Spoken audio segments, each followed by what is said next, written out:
Ever wondered how money works? Why do some people have more of it and some less? Welcome to the world of finance. This is the realm where money, in all its forms, is managed. It's all about how we earn, spend, save, and invest. It's the foundation of our everyday life, dictating everything from the meals we eat to the vacations we take. But more than that, finance is the key to understanding the bigger picture of our economy, our society, and our world. In this video, we aim to unravel the complex and often intimidating world of finance, breaking it down into simple, digestible concepts. Whether you're looking to balance your personal budget, navigate your business through stormy economic waters, or simply want to understand what the heck is going on when the news talks about the stock market, we've got you covered. Ready to unravel the mystery of money? Let's dive into the world of finance. Scene script. Money begins with income. But what exactly is income? Let's unravel this together. Income is the money you receive on a regular basis, typically as payment for your work or services, or through investments. It's the fuel that powers your financial engine. Income can be broken down into three primary types: active, passive, and portfolio. Active income is what you earn from your day job, your 9 to 5, or any other form of work where you're trading your time for money. It's the most common type of income, and it's likely what comes to mind when you think about making money. Passive income, on the other hand, is money earned with minimal to no active involvement. It might come from rental properties, a business you own but don't actively manage, or even royalties from a book you wrote or a song you recorded. The beauty of passive income is that it can provide financial support even when you're not actively working. The third type of income is portfolio income. This comes from investments such as stocks, bonds, mutual funds, or even the sale of real estate. The key with portfolio income is that it's typically tied to market performance, meaning it can fluctuate and isn't always guaranteed. Now, why is it important to have diverse income sources? Well, think of it like a stool. If a stool only has one leg, it's unstable and can easily topple over. But if it has multiple legs, it's far more stable. The same principle applies to your income. Having diverse sources of income can provide you with financial stability, helping you weather economic storms and unforeseen circumstances. Moreover, diversifying your income can also open up opportunities for wealth creation. It allows you to take advantage of different growth potential in various income streams, and it can provide a safety net for times when one source of income might be lower. Remember, diversifying your income sources is a smart financial move. You're not just securing your present, but also investing in your future. Ever felt like your money just disappears? Well, it's time to track your expenses. Expenses, in the simplest terms, are the costs incurred for goods and services. They are essentially where your money goes after you earn it. These can range from the necessary costs of living, like rent or groceries, to discretionary expenses such as dining out or a new pair of shoes. Let's dig a bit deeper into these two types of expenses. Necessary expenses, often called fixed expenses, are the costs we can't avoid. These include rent or mortgage payments, utility bills, groceries, and transportation.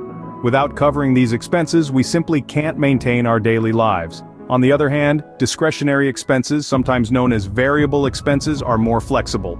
These are costs associated with non-essential items and experiences, things you want rather than need. They could include a gym membership, eating out at restaurants, or that latest gadget you've been eyeing. Now, why is it crucial to be aware of these expenses? Well, understanding your expenses is the foundation of financial health. It helps you know where your money is going, allowing you to make informed decisions about your spending habits. This knowledge can aid in avoiding debt, saving for the future, and achieving financial goals. For instance, if you find that a sizable chunk of your income is going towards discretionary expenses, you might choose to cut back in this area. This could free up funds for saving or investing. Or perhaps you discover that necessary expenses are taking up more of your income than you'd like. This could signal the need to reevaluate your spending or increase your income. So how do you track your expenses? There are numerous methods, from traditional pen and paper to modern budgeting apps. The key is to find a system that works for you and stick to it. Remember, expenses are not inherently bad. They allow us to live, work, and enjoy our lives. But understanding them and managing them wisely is key to financial control. Understanding where your money goes is the first step towards financial control. What if you could have a safety net for your future? That's where savings come in. Savings, in the simplest terms, is the portion of income that is not spent but set aside for future use. It's like planting a small seed today that will grow into a strong tree tomorrow, providing you with comfort and security. But why save? Well, imagine a sudden job loss or a medical emergency. Without savings, these situations can lead to financial distress. On the other hand, having a rainy day fund can help you navigate such storms with peace of mind. Savings also play a crucial role in achieving your future goals. Maybe you dream of buying a home, starting a business, or simply retiring comfortably. Each of these requires a significant amount of money that is unlikely to be available at a moment's notice. Regular savings are the stepping stones to these financial milestones. Now, how do you save effectively? The first step is to understand your income and expenses. Once you know where your money is coming from and where it's going, you can start setting aside a portion for savings. Following the pay yourself first principle is a good starting point. This means treating savings as a non-negotiable expense that you pay before anything else. Even if it's just a small amount at first, the habit of saving is what truly matters. Next, consider automating your savings. Direct a portion of your paycheck to a separate savings account before you even see it. This way, you're less likely to spend it. Finally, remember to review and adjust your savings plan regularly. As your income and expenses change, so should your savings strategy. In conclusion, savings are not just about hoarding money. They're about planning and preparing for a future that is financially secure and stress-free. They're about giving yourself the freedom to make choices and take risks. So, whether you're saving for a rainy day or for a sunny dream, every penny saved is a step towards financial security and independence. Remember, saving is not a choice, but a necessity for financial security. Debt can be a tool or a trap. It all depends on how you use it. Picture a double-edged sword. One side can help you achieve your financial goals, while the other can lead you into a cycle of endless repayments. That's debt for you. So, what exactly is debt? In simple terms, debt is a sum of money that you owe. It's an obligation that requires you to make future payments. Think of it as borrowing from your future self. You get immediate gratification, but you pay a price down the line. Now, not all debt is created equal. There's good debt and there's bad debt. Good debt is an investment that will grow in value or generate long-term income. Think of a student loan for a degree that increases your earning potential, or a mortgage for a home that appreciates over time. These debts can help you build wealth in the long run. On the other hand, bad debt involves borrowing to purchase depreciating assets or consumables. Think credit card debt from buying the latest gadgets, or a car loan for a luxury vehicle that loses value the moment you drive it off the lot. These debts do little to increase your wealth and can even pull you into a financial quagmire if not managed well. But why does this matter? Well, because the impact of debt on your financial health can be profound. It can affect your credit score, limit your access to future credit, and even put a strain on your mental health. Too much bad debt can lead to a vicious cycle of borrowing to repay loans, keeping you stuck in a financial rut.